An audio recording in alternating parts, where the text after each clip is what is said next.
Hi welcome back to my channel lucky tiffins. ಇಂದಿನ ಅಡಿಗೆ ಮೆಣಸಿನಕಾಯಿ ಬಜ್ಜಿ. ಮೊದಲಿಗೆ ಒಂದು ಪ್ಯಾನಲ್ಲಿ 2 ಬೌಲ್ ಕಡಲೆ ಹಿಟ್ಟು ಹಾಕೊಳ್ಳಿ, 1 ಬೌಲ್ ಅಕ್ಕಿ ಹಿಟ್ಟು, 2 ಸ್ಪೂನು ಕಾರ್ನ್ಫುಲ್ ಹಾಕೊಳ್ಳಿ, ಮತ್ತು 1 ಸ್ಪೂನ್ ಧನಿಯಾ ಪೌಡರ್, 1 ಸ್ಪೂನ್ ಅಚ್ಚ ಖಾರದ ಪೌಡರ್ ಹಾಗೂ 1 ಸ್ಪೂನ್ ಗರಂ ಮಸಾಲ ಪೌಡರ್ನ ಹಾಕೊಳ್ಳಿ. ರುಚಿಗೆ ತಕ್ಕಷ್ಟು ಉಪ್ಪನ್ನು ಹಾಕೊಳ್ಳಿ. ನೋಡಿ, ಕಾರ್ನ್ಫ್ಲೋರ್ ಆದರೆ ಸಾಕು, 2 ಸ್ಪೂನು. ಹಾಗೆ ಓಂ ಕಾಳಿಗೆ ಹಾಕ್ಕೊಳ್ಳಿ, ಚೆನ್ನಾಗಿ ಮಿಕ್ಸ್ ಮಾಡ್ಕೊಳ್ಳಿ. ಸ್ವಲ್ಪನೇ ನೀರು ಹಾಕ್ಕೊಂಡು ಕಲಿಸ್ಕೋಬೇಕು. ಹಿಟ್ಟು ತುಂಬ ಗಟ್ಟಿಗೂ ಇರಬಾರ್ದು, ತುಂಬ ತೆಳುವಾಗೂ ಇರಬಾರ್ದು, ಮೀಡಿಯಮಲ್ಲಿ ಕಲಿಸ್ಕೊಳ್ಳಿ.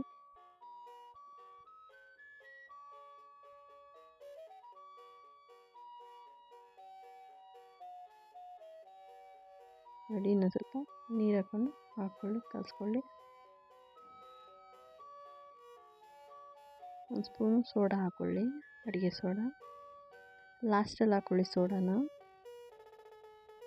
ಈಗ ಕಲಸಿ ಒಂದು 5 ನಿಮಿಷ ಹಾಗೆ ಇಡಿ.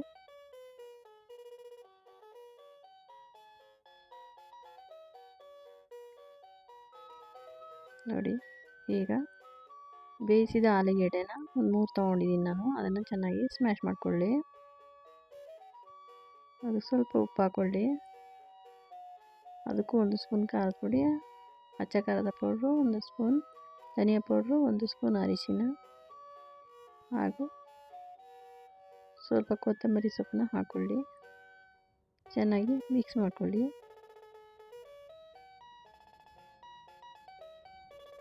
ನೋಡಿ, ಇವಾಗಿದೆ.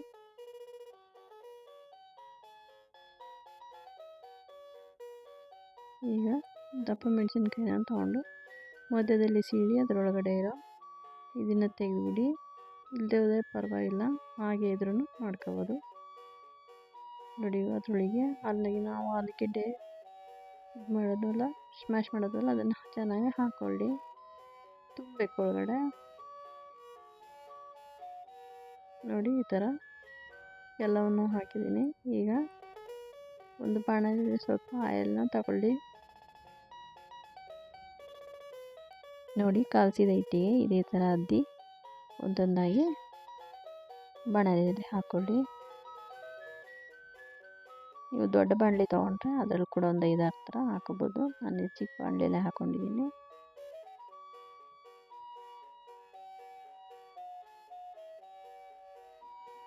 ನೋಡಿ, ಚೆನ್ನಾಗಿ ಬೇಯಿಸ್ಕೋಬೇಕು 2 ಕಡೆನೂ.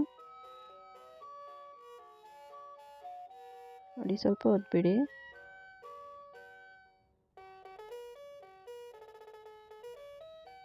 ನಂತರ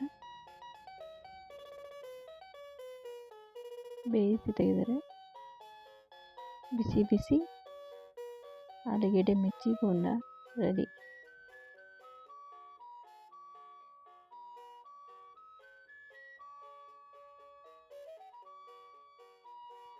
ರೆಡಿಯಾಗಿದೆ.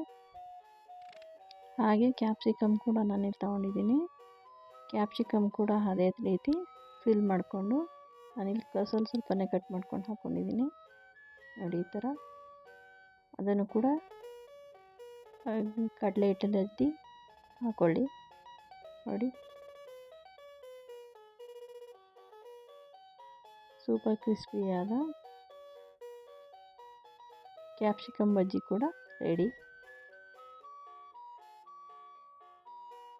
ನೋಡಿ, ಟೀ ಜೊತೆಗೆ ಈ ಮಳೆಗಾಲಕ್ಕೆ ಸೂಪರಾಗಿರುತ್ತೆ. ನಮ್ಮ ಚಾನಲ್ ಇಷ್ಟವಾದರೆ ಸಬ್ಸ್ಕ್ರೈಬ್ ಮಾಡಿ, ಶೇರ್ ಮಾಡಿ, ಲೈಕ್ ಮಾಡಿ ಹಾಗೂ ಕಾಮೆಂಟ್ ಕೂಡ ಮಾಡಿ. ಧನ್ಯವಾದಗಳು.